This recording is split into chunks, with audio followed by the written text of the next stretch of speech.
All right, game lab number 28 is about working your way through a maze, and it's not a hard maze, I'll tell you that right now. You have to do a little programming to set this up to make it work the way it should. And I'm going to walk you through it. I'm going to show you how this is done. There's a handout that's posted on Google Classroom that looks like this. It's got the description, and there's a link for some code on Google Classroom that you'll need to, click the link, view the code, remix, rename, all the normal stuff. You're going to have to set up some collisions. We've been working with collisions the last couple of days, so you're going to have to set up some collisions in this program. I'll show you in a minute. And there's also going to have to be an is touching situation set up that will kind of indicate, okay, you made it through the maze. All right, so all of this is on here, and there's not a lot of like coding detail here, but it describes what you're supposed to do.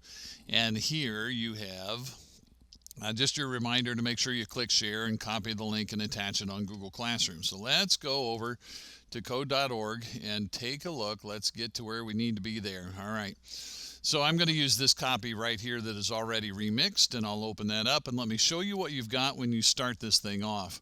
First of all, if you look over on the code side, there's a whole bunch of these walls set up. You'll see them in a minute. I'm going to make this a little bigger. You'll see them in a minute.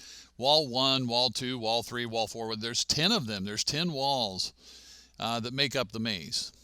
All right. You'll see them in a second, so just hang on. There's also a prize. It's like a little gold piece that the player is trying to get. And there's a player. And it's a little game piece that you're going to wind up moving through the maze. Now, when I run it now, if I just hit the run button, and it looks like this, now you can see all the walls and every little like segment of the wall on the inside and the outside. That's why there's 10 walls. It's wall 1, wall 2, wall 3, wall 4, right all the way down to wall 10. The player is controlled with arrow keys, up, down, right, left. And as it stands right now, the player can just walk through the walls. There's no interaction between the player and the walls at all. The player can go anywhere he wants, anytime he wants, and that's what we don't want it to be that way. We want to make it so that he can't do that.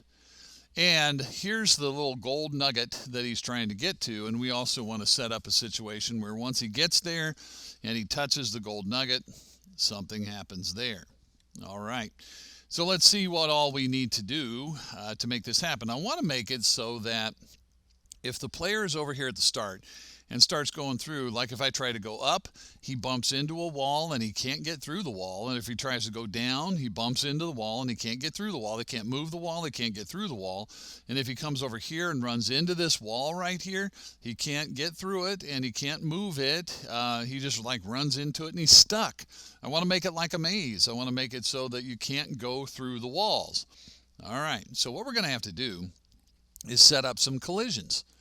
Right? It's what we've been doing the last couple of days here and in the last couple of lessons. And the one that's going to work is going to be the collide. Because remember, that's what sets up whatever's set as the target is going to be like a real obstacle. The thing that's moving can't get past the target. That's how that one works. All right, so I'm just going to bring this over and I'll drop it in right after the background command right there. And this is going to be player.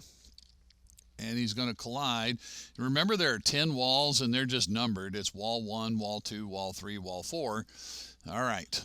Well, so that takes care of one of them. That sets up the relationship for one of the walls, but it does not take care of the others. Pretty obvious here. I think what we're going to have to do is take that command, and we either have to do it 9 more times or surprise, surprise, let's copy it and paste it. So I'm going to say copy, and then I'm going to paste and paste and paste and paste and paste and paste and paste and paste. And I might have too many. I don't know. We'll see. All right. So in here, I'll just get over here. Oops. Control Z that. That was an accident. All right. So I'll get here, and this is going to be wall 2. All right. So let's do this quickly. We're going to set one up for wall 3. We're going to set. I've got wall 13 up there. There is no such thing. All right, so let's do wall 3 there, wall 4 there. I'm using my tab key to jump from hole to hole. And then when I get to where I want to edit, I'm just hitting the right arrow, hitting backspace, and then putting in the number that I want. So tab, arrow, backspace, number. Tab, arrow, backspace, number. tab, tab, arrow, backspace, number, tab, tab. Let's roll this down. Oh, I need one more. I didn't make enough, so I'm going to have to, well, I wouldn't have to copy again. I'll just paste again. And we'll go tab and arrow, backspace, and that's going to be, I could have left that one in there. All right, so, there it is. Now, there's other ways to do that. There are, some of you might figure out, well, there's other ways you can accomplish that, and you're right, there are. But this isn't terrible. Because of all the copying and pasting, that's pretty easy and pretty quick, and it wasn't bad. So player collide, wall 1, wall 2, wall 3, wall 4, right all the way down. All right. So we could check this right now. We could say, did that much work? If I'm here and look, boom, boom, boom, boom, I'm running into a wall and I can't get past it. I'm using my arrow keys, and if I come over here, bonk, I can't get past that. If I try to go down, I can't get, nope. If I try to go over here to the left, I can't get through the wall. That's exactly what I want. I want to make it so you're kind of trapped in the maze, all right? So if I go up and over, bonk, ran into the wall, can't get through the wall. All right, so this is perfect. I set up this situation where, and it's not a hard maze, but okay. Anyway, so now if we go down here, can't get through that wall. So here's the last thing. Now we got to set it up, and I'm going to roll this down, do it kind of toward the bottom. Now we got to set it up. Okay, here's the other part of the assignment. When the player is touching the prize, it's called prize. If you look back up here at the variables that I set up, you got prize and you got player. So when the player is touching the prize, we want to get, a message. You did it. You made it. You got through the maze. All right. So we've got to start that with an if block. I'm going to drop it in right before the draw sprites. Right there is where I'm going to put mine. And that's going to be an is touching situation. So we've done those before. And it's going to be is player touching, if player is touching prize.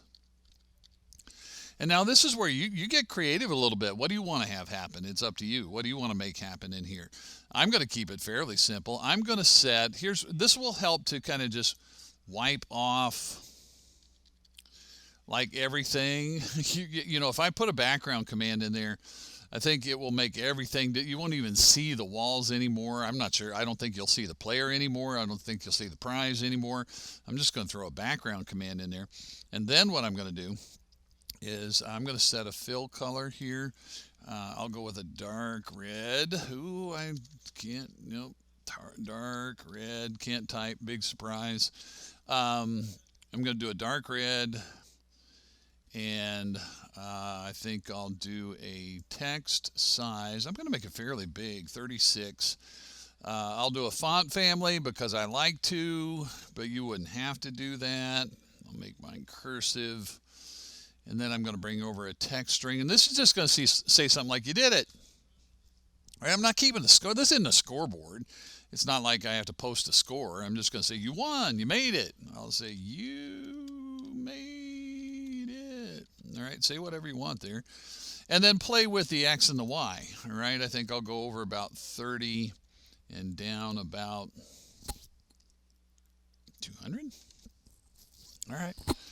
So I think I've got that set up. If the player is touching the prize, I'm switching the background color. I've got a fill color. That's for my text. That's going to be the color of the text. Size 36, cursive font family, and I have a message here that should appear over 30 and down 200. So somewhere kind of in the middle of the screen. Let's reset and run my program and see if it works. I'll make my way through the maze, which is not hard. All right, here we come. Moment of truth. Coming over to the prize, and boom. Oh, look at that. My walls did not disappear. I thought maybe my walls would disappear, but they did not. You know what, though? I bet if I did this, let's see if that worked. I moved the draw sprites command. I put the if after the draw sprites. Let's see if that makes a difference. That might do it. All right, so we come down, we come over, and boink, it did. All right, so a little adjustment that I made there on the fly. I put my if block after the draw sprites, and so as soon as the player is touching the prize, all of these things happen, and it covers up everything. You don't even see the walls anymore. Hey, look. So that's what I want you to do today. I want you to set up those collision situations with all of the walls, and I want you to make it so that when the player touches the prize, there's an event. There's like a success event. You made it. You did it. Good job. Way to go. And you can use your imagination there. You could actually stick little extra pictures on there if you wanted to. All right. Anyway, that's what it is. So it's your turn. Let's go to work.